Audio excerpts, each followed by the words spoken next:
बिस्मिल्लाहिर्रहमानिर्रहीम। बाल जिब्रील नंबर 113 अल्लामा इकबाल रहमतुल्लाह अलैह का एक कथा है, दो अशार हैं। खिरद वाकिफ़ नहीं है नेक बद से, बढ़ी जाती है ज़ालिम अपनी हद से। खुदा जाने मुझे क्या हो गया है, खिरद बेजार दिल से, दिल खिरद से।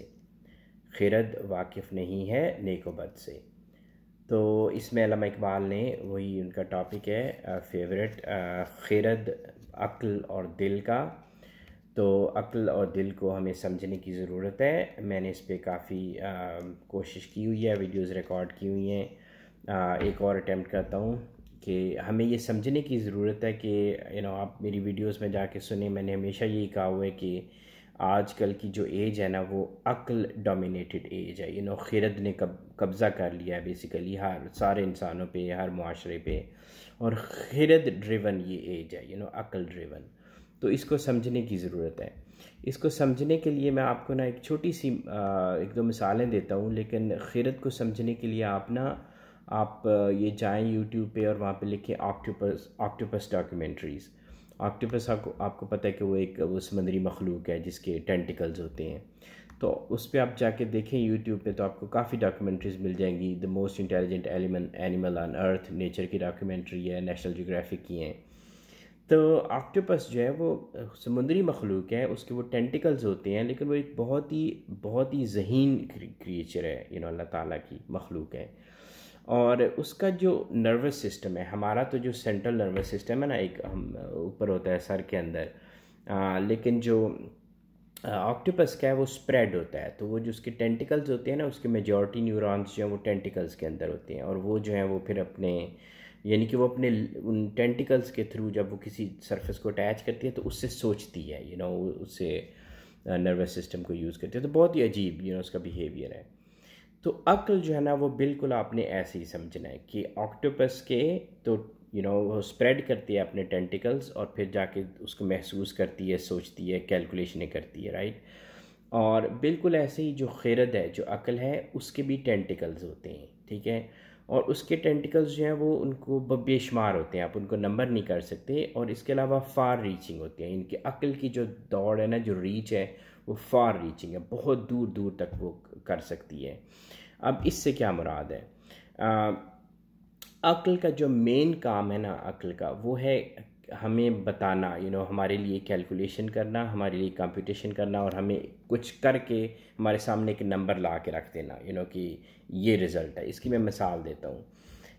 मिसाल यूँ है कि जब आपने ये अक्सर बिहेवियर है हमारे माशरे में कि जब हम किसी को मिलने लगते हैं, जब हम किसी की तरफ देखते हैं, कोई स्ट्रेंजर हमारे सामने आया है, कहीं हम इंट्रोड्यूस हो रहे हैं, हम उससे हैंड शेक करने लगे हैं और हम उसकी तरफ देखते हैं।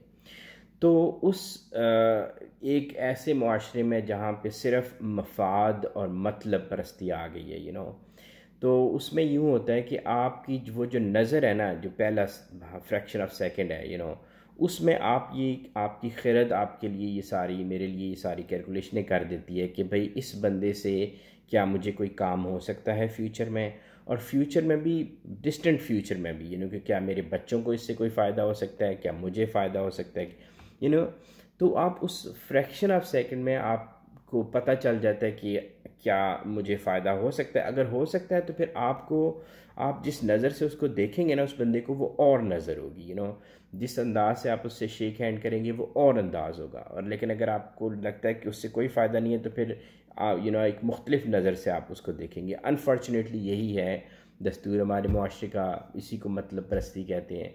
लेकिन इट लिंक्स बैक टू खिरद, आपकी अक्ल की रीच से, और उसकी जो कैलकुलेशन करने का, इतनी वो कैलकुलेशन कर देती है फ्यूचर में जाके, दुनिया के फास्टेस्ट कंप्यूटर्स को ये उसको पीछे छोड़ देती है। तो अब बात यूँ है कि अक्ल खिरद वाकिफ़ नहीं है नेकोबद से। तो खिरद का काम सिर्फ कैलकुलेशन करना है, ठीक है। उसमें हम अपनी राय कायम करते हैं, हमें उसको जज करना होता है, उसका तो काम कैलकुलेशन करना है। जिस तरह से जो हमारी एक कंप्यूटेशनल जो फील्ड से लोग हैं, उनको हमारे यहाँ एक टर्म होती है shut up and calculate. Science में आप कह लें कि साइंस में ये होता है कि आपको जो चीज़ आप कैलकुलेट करें, आप नंबर्स लेके आएँ, आपको इससे कोई लेना देना नहीं है कि क्या ये जो मैं कर रहा हूँ ये फ़ायदे में देगा ह्यूमैनिटी के या ह्यूमैनिटी को डिस्ट्रॉय करेगा, इससे कोई लेना देना नहीं है। एज़ लॉन्ग एज़ कोई चीज़ वर्क कर रही है ना, आप कुछ अचीव कर सकते हैं, कोई कर सकते हैं काम, कैलकुलेट कर सकते हैं, तो वो करें, ये हमारी अनफॉर्चुनेटली यही अप्रोच है साइंस की। तो ये खिरद की अप्रोच है बेसिकली। तो खिरद जो है वो नेको बद को नहीं करती डिफ़ाइन, खिरद सिर्फ आपको फास्टेस्ट कैलकुलेशन करके दे देती है। लेकिन खुदा जाने मुझे क्या हो गया है, खिरद बेजार दिल से, दिल खिरद से। लेकिन एक और दुनिया भी है, एक दिल की दुनिया भी है। ये जो हमें कायनात नज़र आ रही है, इस कायनात की, और ये जिसको हम मैटर्स डायमेंशन कहते हैं, जो हमारी, जिसमें एक लाइट है, सनलाइट है, वो लाइट इंटरेक्ट करती है मैटर के साथ, ठीक है, स्पेस और टाइम है।